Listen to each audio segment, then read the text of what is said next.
Welcome. This is our final day of our relationship series. And we've discussed everything from the masculine and feminine to healthy versus toxic relationships. And today I want to discuss an important component, which is non-romantic relationships. So this may involve your parents, your siblings, your children, your neighbors, and even coworkers, and how to navigate what may be someone who talks in a critical tone, someone who's mean to you, someone who bullies you, any toxic situation outside of a romantic relationship. These are fairly common, more common than we'd like to believe them to be. So let's start with family. Let's start with if you have a narcissistic mother or father, or a parent who drinks too much, or a parent who's extremely critical of you or wants to live through you, wants to make you someone you're not. Things are never good enough for your mom and dad.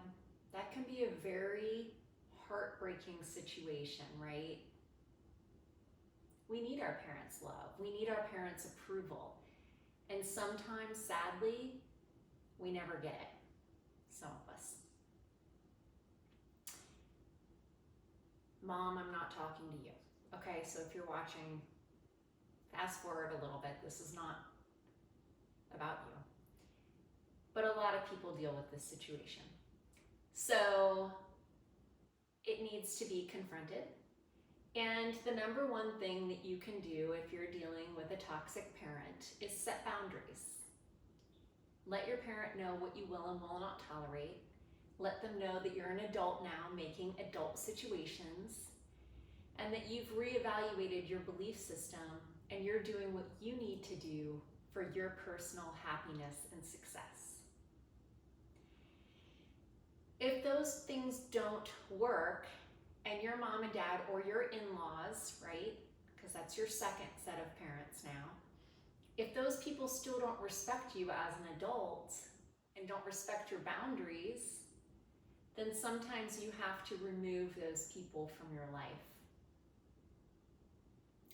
And it can be very painful and heartbreaking, but it's more painful to let them infiltrate your emotional well-being. So that's situation number one, our parents or in-laws who don't respect you. Situation number two, siblings. It's a difference between sibling rivalry, which is very natural, a little competition, friendly competition, where there's enough love reinforcing that competition and support. And then there are siblings who are just destructive, where it's just downright critical and almost evil. Maybe the sibling is narcissistic. Maybe the sibling has anger issues. Maybe the sibling has drinking issues. Maybe the sibling isn't happy with their own life, and so they put you down. It's out of balance. Again, your number one go-to is boundaries. Maybe you have to go to your parents and say, I'm not comfortable at a family event if this person's going to be there.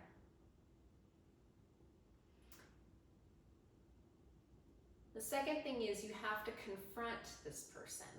You have to let them know that you're setting these boundaries. Maybe you write them a letter, maybe you talk to them in person. But you have to let them know that you're no longer going to engage in this negative behavior. You're removing yourself from this situation because it's not healthy for either of you. And, let them know that if they're willing to correct the behavior, that you would be happy to resolve the conflict. But until that time, you're going to remove yourself from the situation. It's very important to protect your mental well-being. as well as your physical well-being. If it's not good for you physically, if it drains your energy and you're no longer sleeping, it can be very unhealthy. The third situation is a coworker. Maybe your coworker is stealing your thunder. Maybe they're taking your ideas and taking credit for them. Maybe they're interrupting you. Maybe they're draining your energy. Maybe they're not holding up their end of the bargain. Maybe they're not doing their amount of work.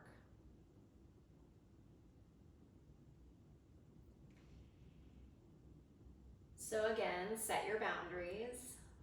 I can't say enough good things about boundaries. Protect your energy. This is a difficult one.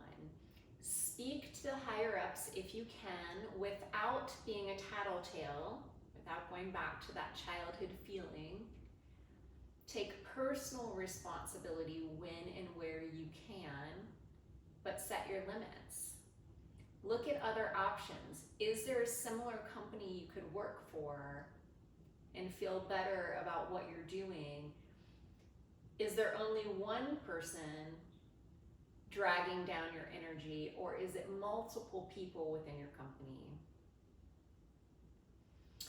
Are you being fair about what the problem really is, or do you need to look at yourself more? Those are the interesting things to examine in that situation.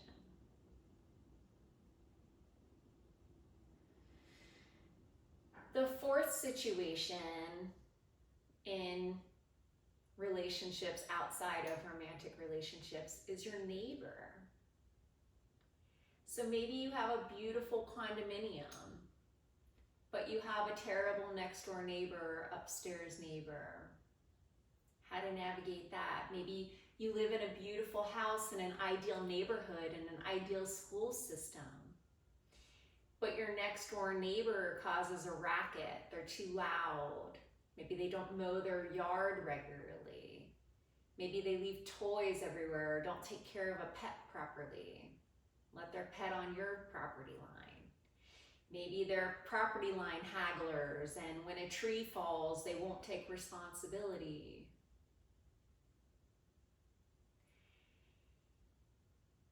So this can be a hard one to navigate. Again, the first line of defense is to talk openly and honestly about them. Try to handle it like adults when possible. Knock on their door, be kind, but frank about it. Be honest. Go for the request. Hey, can we solve this problem together? Can we work together as neighbors?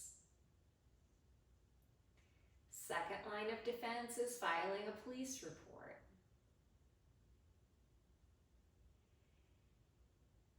So there are ways to handle it. Third line might be, just Googling this neighbor. Or second line, before calling the police, might be just Googling the neighbor, seeing if they have a past history of problems, reports against them, and then maybe filing a report with the police if you can't get anywhere in person with them.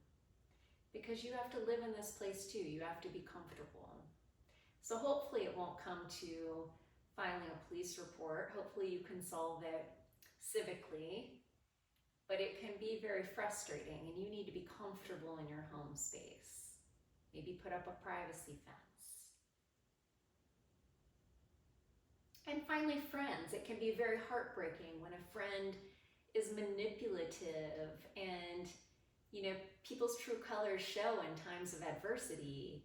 And it can be really just devastating when a friend lets you down and shows their true colors, and it's not the person that you expected it to be. And unfortunately, sometimes we just have to walk away and hold our head high and know who we are deep in our hearts, and know that not everyone is going to rise to the occasion and be the person we thought that they were going to be.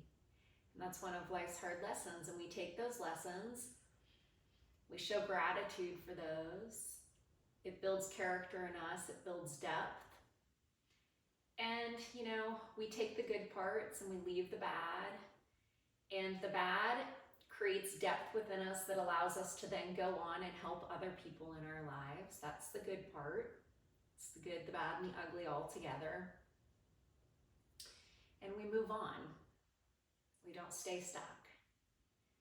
So those are my tips on how to deal with difficult relationships outside of romantic relationships in life. I hope that you've enjoyed this series. Please comment. Let me know what other content you're interested in. And tomorrow there will be another guided meditation for sleeping and dreaming well at night. So I hope you enjoy that. If you haven't yet subscribed, please hit that subscribe button. And if you have, thank you from the bottom of my heart. You are absolutely amazing just the way you are. Keep shining.